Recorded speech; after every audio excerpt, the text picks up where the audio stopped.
Welcome to Last to the Party, a Bravo rewatch podcast. I'm Megan, and I'm fashionably late to all things Bravo. I'm Wendy, and did I cut you off? I'm sorry. It's okay. It's because you're used to our Girls Gone Hallmark intro, and mine's a little bit shorter. Mine has a butt in it. Oh, okay. But making up for lost time. I'm so sorry. I'm Wendy. I'm an OG Bravo super fan who's seen it all probably twice. Hey, welcome to this podcast. If you're new here, we'd love for you to join us over on Instagram, where we are Last to the Party Pod. I was waiting for .com. It's not. It's not. Exciting news over there too. Paige DeSorbo saw our. She did. I reposted something of hers. Yeah. So it's kind of blows my mind that she's looking at who reposted her stuff. Uh-huh. I thought the same thing. But I was like, okay, queen. Thank you. Yeah, now give us a like and a follow and a share. I would have loved that. But, small wins. Maybe when we get to season 3 when she joins. When she joins the cast. Yeah. Hey, we are a new podcast and we would love a review in Apple Podcasts. If you are a listener and you're like, hey, I like Megan and Wendy. I like this podcast. I like Summer House. So give us a 5-star rating, and especially a written review helps a lot. So much. And it is completely free to do that. It's the very best thing you can do for any podcast you're enjoying, especially a brand new baby podcast like ours. Yeah. Also, one last thing. If you are watching Summer House for the first time or rewatching it with fresh eyes, got to take a theory, or just need to vent about Carl, email us at lasttothepartypod@gmail.com, or you can also leave us a voicemail. We have a phone number. Nobody will answer. You'll just get one of us on you'll get Megan on the outgoing message. Mm-hmm. Does it say Girls Gone Hallmark? It does, because it was set up as I can change it. No, don't change it, because we get a bulk of our phone calls over there. It can say both. Okay. Anyway, give us a call there, 949-329-8090. Well, let's talk Summer House Season 1, Episode 8. This one is called Sprained Relationships. Previously, Everett and Lindsay got back together after a blink and you'll miss it breakup, but Steven drops a bomb that just might make that breakup a little more permanent. Fingers crossed. Sprained Relationships originally aired on February 27th, 2017, and the synopsis goes, with a scandalous secret looming over Lindsay and Everett's relationship, the pressure is on for the power couple to sink or swim. The roommates must come together to throw a race for charity, but not everyone will make it out in one piece. And finally, Christina's meddling catches up to her when Lauren and Jacqueline go on the attack. Are we supposed to infer that Lindsay and Everett are a power couple here? It's the only available option, but I'm not sure I buy it. Hey, Megan, what's your first impression of Sprained Relationships? Well, look, we got some rare emotional clarity here, some real self-awareness. Lindsay is trying to keep her cool. Lauren's going to try and draw some boundaries, and Carl is admitting to his self-sabotage tendencies, but never fear, it will all spiral into chaos by the end of the episode. Don't you think every episode ends like that? Again, wash and repeat, right? Are we getting the same recycled storylines? No conclusion. No, and especially this episode, ends in a fight and the next episode picks right back up in the exact same moment. I'd love to hear your second impression of Sprained Relationships. Well, the house guests are out there running a 5K for charity. And I couldn't stop thinking that Paige DeSorbo would never. No? Never. So that's what I like about future seasons is we're not getting these look, I think the 5K charity thing was all in great spirit. But future seasons, we're not doing that. We're not doing stuff like this. Here's my hot take. Having seen 2 and a little bit seasons that Paige DeSorbo is in, she's the funniest person to have ever been on this show. Now, I do think everyone else has funny moments. Kyle's funny, Steven's funny, Carl's occasionally funny. She is consistently funny every single episode. I would love to see her doing confessionals for these pop-up video style for these early seasons. Love that. I think talk shit on every. Oh, wouldn't it be great? I think it would be amazing. Pop-up video, for those of you who aren't 45 years old, is an old VH1 style show whereby they would play music videos, if you know what those are. I know somebody's going, what's VH1? Does VH1 even exist anymore? I don't know. I don't know either. And it would be like, bloop, little like, did you know Britney Spears was holding a real snake? I don't know. That's probably the last time you watched MTV or VH1. Yeah, making the video. I watched all the Britney Spears making the videos. Come on. Gotta tell you, I was a big fan of Making the Band too, but we're not going to talk about that. Is Making the Band Danity Kane and you know who? Yeah. Okay, let's talk about who we are watching this week. Well, for me, I've got two. The first one is Lauren. She's back in the Carl carousel. She's trying to balance like his energy, his decisions, her motivations. Like she wants to stand up for herself, but Carl, like the vortex is like right. She has like, is he kryptonite? Is that the, yeah. Carl is her kryptonite. Is that a Superman reference? Right. I don't even know, but yeah, she just gets all weak in the knees. I cannot. Wow. I don't know where that came from. Throwbacks with Megan and Wendy. Yeah. So she just has no backbone when it comes to him. No, I agree. It's fun to watch. It's fun to watch. Who's the second person you're watching? Christina the Mess Magnet. Girl just inserts herself into drama that is not her. She's the epicenter of every tense moment. Yeah.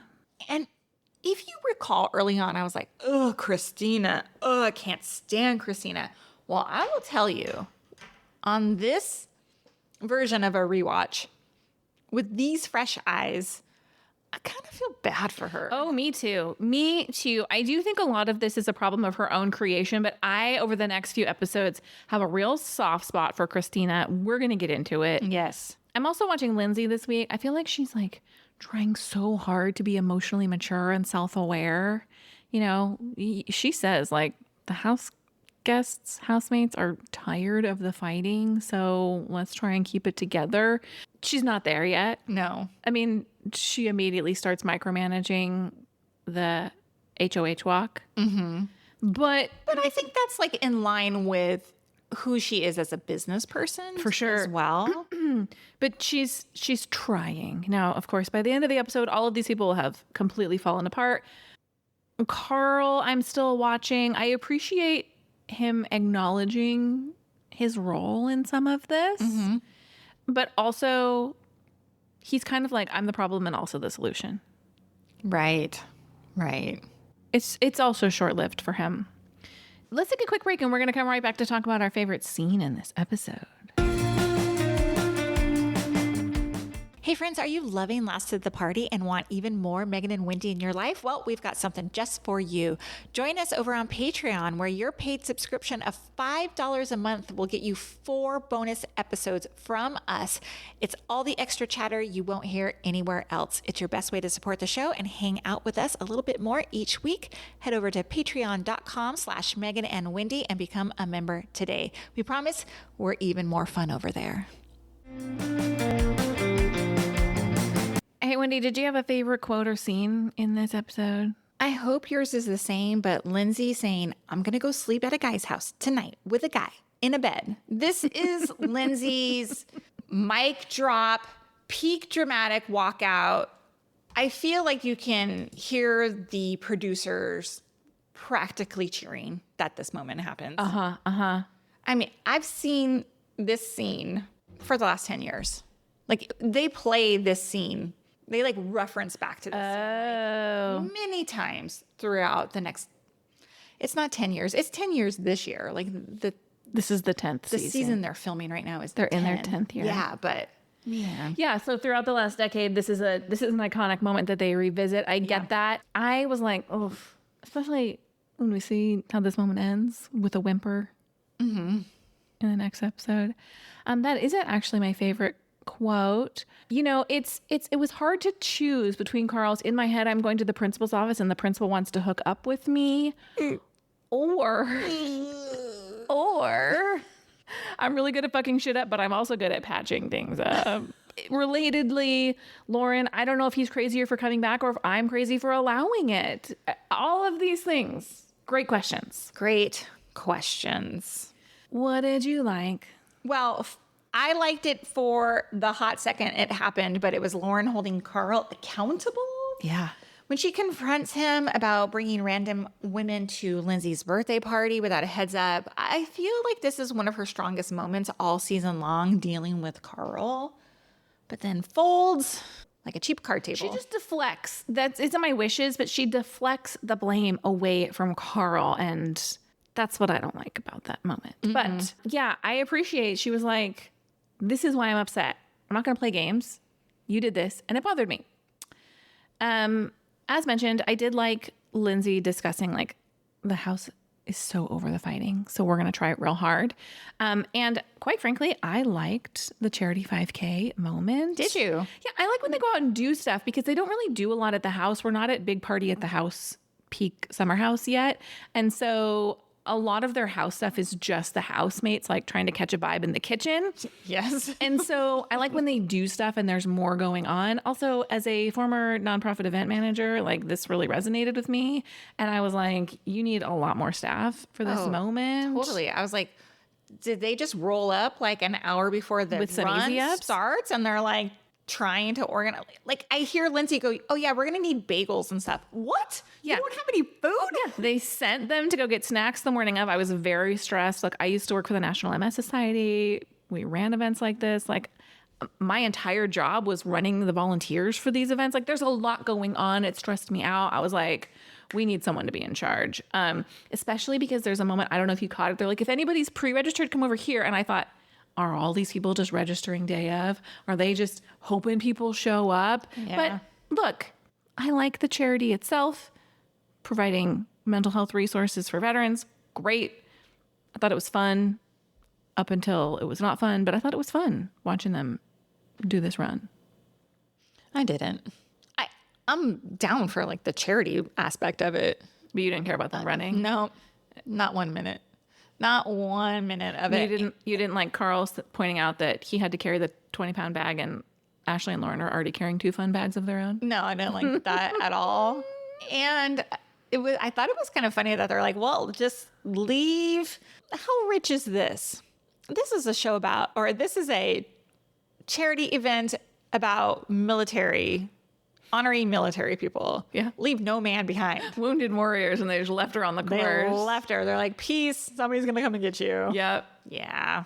What did you wish for? I think we're going to have a similar one, but for me, it is Carl blaming Christina for his relationship issues and Lauren running with that. Uh-huh. I felt like it was a major cop-out of Carl's to be like, I'm into you, but maybe it got a little too hot and heavy because Christina told me this, whatever, or Christina. I'm like, what are you doing, dude? This starts, rewind. They're at the bonfire. Carl's throwing innuendos around with Jacqueline all night long. Yep. Now, Jacqueline ultimately deflects. Nothing happens there as far as we know. But in the car on the way home, this is where it all stems from. Christina's like, you don't cross a workus lightly. Right. Christina is not wrong, Right. She's also not wrong about the fact that Carl has hooked up with Lauren, a housemate, and is now heavily flirting with the second housemate. Carl is behaving badly. Mm-hmm. Whether we've discussed it a million times, does Lauren have a right to Carl's faithfulness? No, but it's bad housemate behavior to bounce from housemate to housemate, from bed to bed in the house. Fair. All Christina did was point out what was happening, and Carl's like, he blames her for acknowledging his bad behavior. Right. This happens throughout the next 3 episodes. These housemates get mad at Christina for repeating what has happened. That's all she's done. And I don't know. They're like, is she a shit stirrer? I mean, maybe, but maybe she's genuinely coming at it from a good place, like trying to be a good friend and defend her friend. Like, hey, think before you hop into that bed. I don't know, but I did think that Lauren was so quick to throw the blame on Christina for calling Carl on his bad behavior as opposed to Carl for behaving badly. Yeah, I almost feel like Lauren, she wants it to make it work with Carl so badly that she is willing to place blame elsewhere except for the dude that is making the terrible decisions. Yeah. Yeah. Yeah. I have another small wish. It's during Ashley and Brad's phone call. And Brad says, "This wouldn't have happened if you were here. Sir, read the room." Yeah, I thought that was a real dick response. Yes. Yeah. But her response was great. She's like, "You're telling me something I don't already know." Yeah. Like, it just was punching below the belt. Like, he was obviously not happy that she wanted to. I mean, and I wonder how much fourth wall they're not talking about here. Right. Like, she got the opportunity to be on this show. And of course, it's under this guise of like, I want to spend the last summer with my sister. I personally probably think it's more of, I got this opportunity on a TV show and I'm going to take it. Well, Yeah, and you happen to get transferred to San Diego in the meantime, and I decided it's a great storyline if I say I'm spending my last summer with my sister. Totally. And I get that there would be some tension there. Like, they've spent the summer apart. She's visited him one time that we've seen, but that was unnecessary. What tension?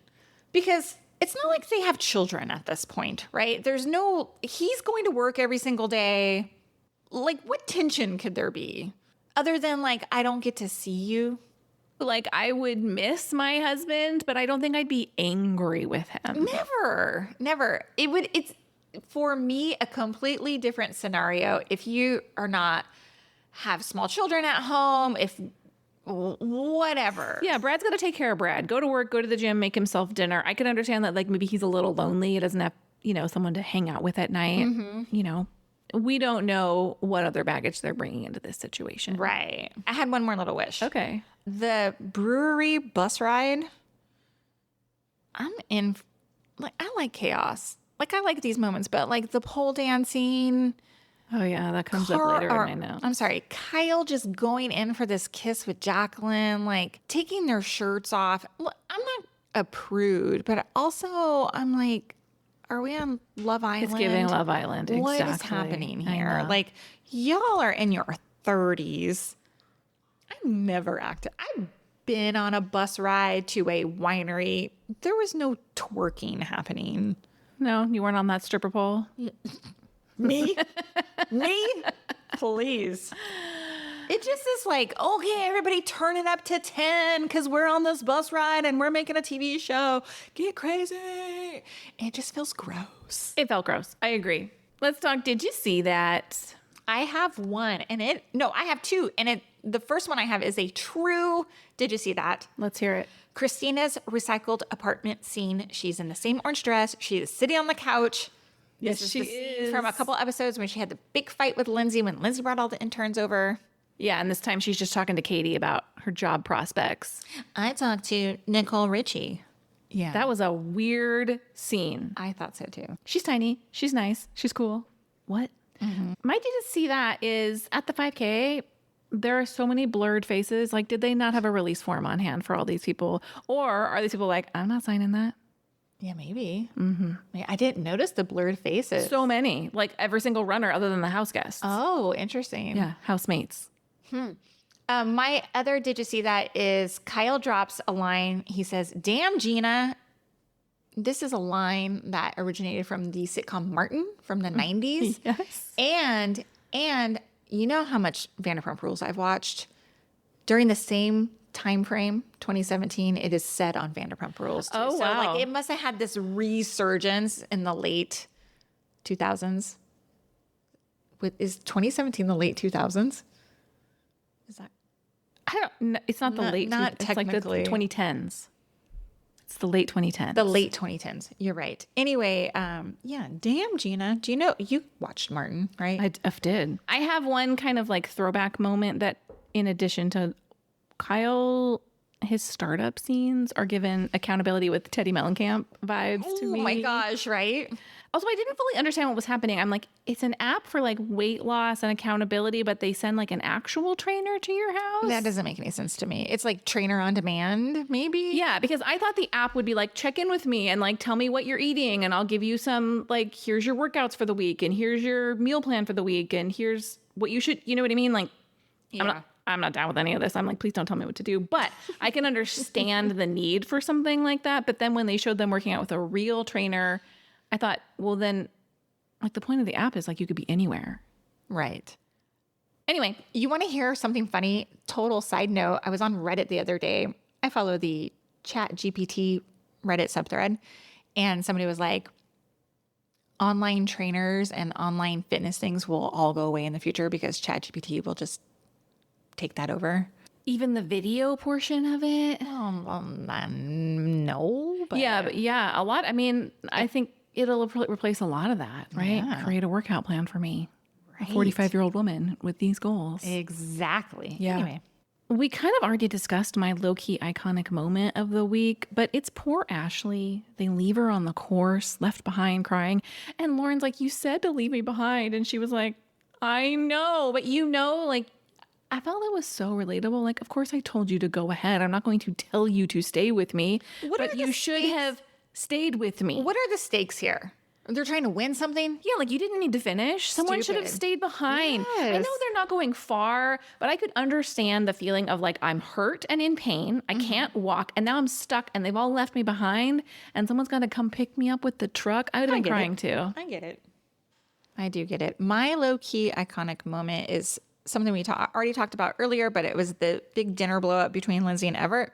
It's not Lindsay's big like mic drop moment where she walks out, but Everett, he deflects and then he goes low.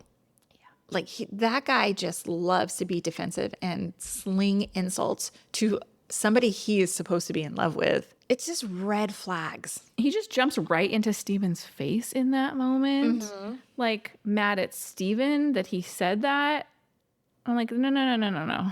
This is the Christina thing all over again. Like, this isn't Steven's problem here. Right. But then what's interesting is they kind of gloss over it. Like Kyle kind of tries to diffuse that moment, but he's like, it was a woman's bed that you were sleeping in. Like, let's call a spade, bro. And then he's like, this sea bass is amazing. My messiest moment is the party bus kiss fest. Everyone's making out. And Ashley is over it.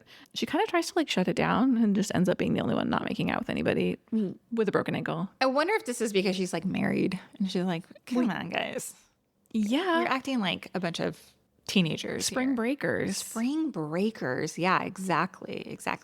My messy moment of the week is when Christina gets dragged by her friends at the end of the episode. This continues into next episode. We are probably going to talk about it more, but Lauren's calling her out. Jacqueline's telling her to shut the fuck up. Like she's just getting blamed for everything. And It's just deflection central over here Yeah. in the Summer House. Well, hey, thank you for listening to this episode of Last to the Party. We'll be back next week with Summer House Season 1, Episode 9. We're counting down to the end of Season 1. Drop us an email, lasttothepartypod@gmail.com, if you have an idea of what season, what series you want to hear next from us. And as Wendy mentioned, we would love a rating and review in the Apple Podcast app from you. We'll see you next time. Goodbye. bye.